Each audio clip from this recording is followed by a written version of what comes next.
Assalamualaikum warahmatullahi wabarakatuh. Good morning student. Apa kabarnya hari ini nak? Semoga selalu diberikan kesehatan dan tetap semangat ya walaupun belajar dari rumah.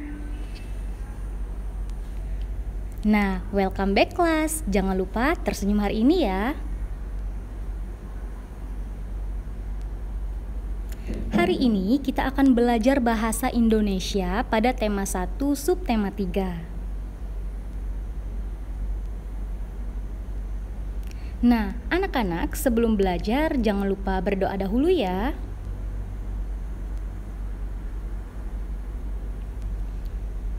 Anak-anakku, materi bahasa hari ini mengenai gagasan pokok dan gagasan pendukung. Masih ingatkah anak-anak apa itu gagasan pokok dan gagasan pendukung? Nah, anak-anak, gagasan pokok adalah gagasan yang menjadi dasar pengembangan sebuah paragraf. Sedangkan gagasan pendukung itu penjelas atau menjelaskan gagasan utama. Masih ingatkah anak-anak? Nah, kira-kira bagaimana kita menemukan gagasan pokok dan gagasan pendukung pada teks lisan? Bagaimana caranya? Nah, anak-anak, teks lisan itu adalah teks yang disampaikan menggunakan media lisan seperti radio, pidato, atau ceramah. Nah, pada teks lisan ini sama dengan teks tulis, yaitu sama-sama memiliki satu gagasan pokok dan beberapa gagasan pendukung atau penjelas ya. Untuk menemukan gagasan tersebut, anak-anak harus mendengarkan secara teliti karena lisan tadi nak ya.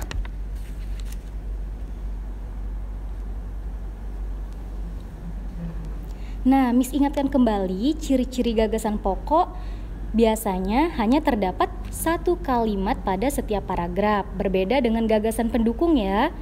Nah, yang kedua biasanya ada di awal atau di akhir paragraf. Yang ketiga, jika gagasan pokok terdapat di awal paragraf, maka ciri-cirinya ada pengulangan kata di kalimat kedua. Terus terdapat kata ganti orang, ia, mereka, nya, kamu. Dan ada kata rujukan atau tunjuk seperti ini, itu, dan tersebut. Bagaimana? Masih ingat belum anak-anak? Nah, selanjutnya, jika gagasan pokok terdapat di akhir paragraf, ciri-cirinya, lihat kalimat terakhirnya biasanya ada simpulan yang ditandai dengan kalimat. Kalimatnya seperti oleh karena itu atau dengan demikian. Dan ada simpulan penjelasan biasanya ditemukan seperti kata jadi, bahkan, dan lain-lain. Nah, selanjutnya ciri-ciri gagasan pendukung atau gagasan penjelas. Nah, masih ingatkah tadi gagasan pendukung atau penjelas itu sebagai informasinya gagasan utama itu loh anak-anak.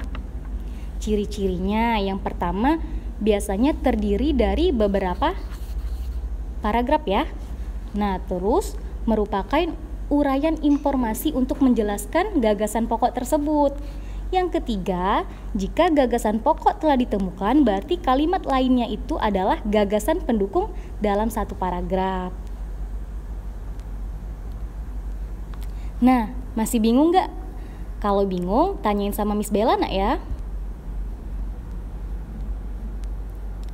Selanjutnya, kita temukan gagasan pokok dan pendukungnya ya. Dengarkan suara Miss Bella dengan seksama.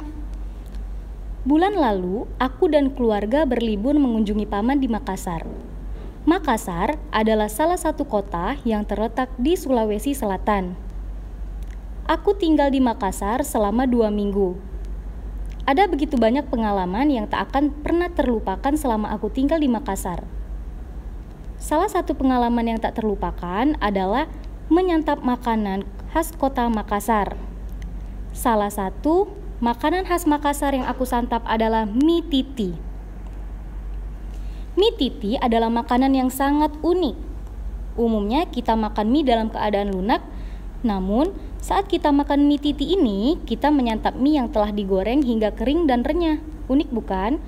Mie titi dimakan bersama dengan kuah kental yang terbuat dari telur dan tepung maizena. Di dalam kuahnya terdapat daging ayam, kol, sawi, dan potongan udang. Menurutku, rasa mie titi sangat unik. Kuahnya gurih dan mie-nya renyah. Porsinya yang besar dijamin membuat perut super kenyang. Pokoknya, mie titi adalah menu yang wajib dicicipi jika berkunjung ke Makassar. Sekarang anak-anak temukan gagasan pokok dan gagasan pendukungnya. Boleh diulang ya jika belum mendengarkan dengan seksama.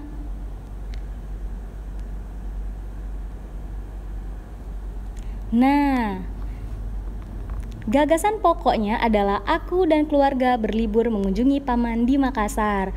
Ada yang betul tidak? Tentu semuanya pada betul nak ya.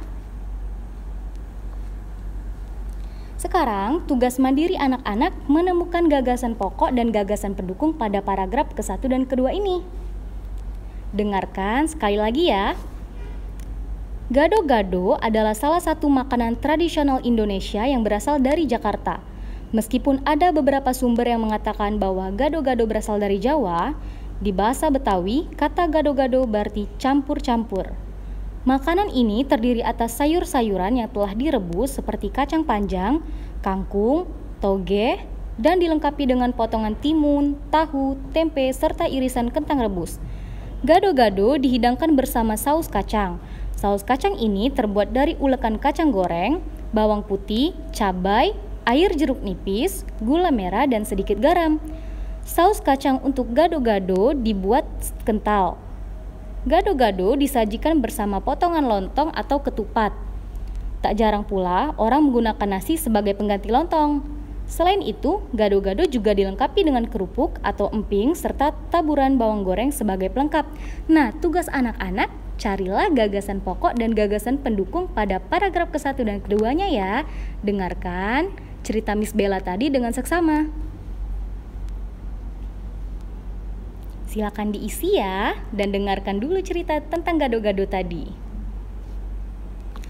Nah, selanjutnya kita belajar meringkas teks lisan. Sebelumnya anak-anak sudah tahu belum apa itu meringkas? Nah, ringkasan atau meringkas adalah menulis atau membuat kembali wacana atau teks lebih singkat daripada teks aslinya. Tujuannya agar kita lebih memahami dan mengerti isi teks tersebut. Langkah-langkah meringkas teks yaitu ada yang pertama, kita dengarkan teks dengan seksama. Yang kedua, kita mencatat gagasan pokok dan gagasan pendukungnya. Terus ada juga kita mencatat hal-hal yang penting. Dan yang terakhir, anak-anak harus menyusun kalimat baru atau paragraf baru dengan bahasa kalian sendiri.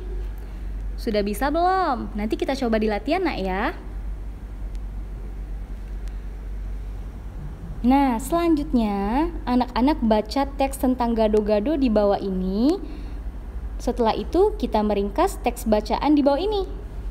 Miss kasih waktu 1 menit ya.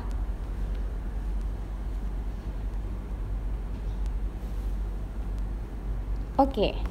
Nah, hasil ringkasan tadi ada di 3 paragraf. Paragraf pertama ada gado-gado adalah makanan tradisional Indonesia yang berasal dari Jakarta. Pada paragraf kedua terdapat ringkasan bahwa makanan ini terdiri atas sayur-sayuran yang telah direbus. Dan pada paragraf ketiga, gado-gado dihidangkan bersama saus kacang. Sudah mengerti belum anak-anak? Insya Allah ya. Nah, hasil ringkasan semua paragrafnya yaitu gado-gado adalah makanan tradisional Indonesia berasal dari Jakarta. Gado-gado dari bahasa Betawi yang artinya campur-campur. Makanan ini terdiri dari beraneka ragam sayur dan yang direbus dan dihidangkan bersama saus kacang. Ini hasil ringkasannya secara umum ya anak-anak. Nah, tugas mandiri anak-anak, silakan kalian buka buku modul halaman 122, baca dengan seksama, kemudian buatlah ringkasan dari bacaan tersebut. Nah, untuk soal level 1, mulai dari nomor 3 sampai 10, anak-anak dengarkan cerita Miss yang ini ya, atau buka buku modulnya halaman 150 pada teks 1. Untuk nomor 20, anak-anak silakan buka juga halaman 150 pada teks 2.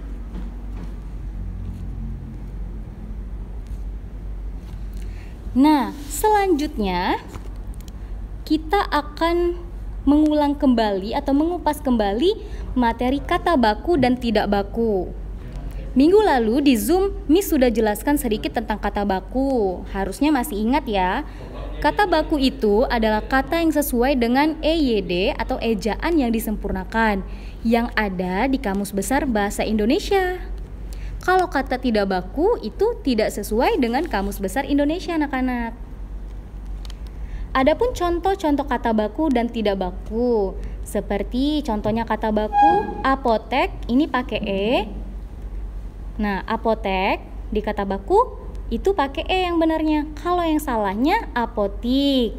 Untuk yang lainnya, anak-anak silakan baca di kolom ini ya. Nah, tugas mandirinya, anak-anak bukalah buku tematik halaman 59, lalu kalian temukan kata baku dan tidak baku pada bacaan itu. Setelah itu, isilah latihan pada halaman 61. Semangat anak-anak! Oh iya, jangan lupa ada kegiatan penanaman karakter yang harus kalian lakukan ya. Harus sholat fardu atau sholat wajib, sholat duha, baca Quran, olahraga, dan juga jangan lupa membantu orang tua. Semangat terus anak-anak. Sampai jumpa di esok hari. Semangat dan good luck. Miss akhiri, wassalamualaikum warahmatullahi wabarakatuh.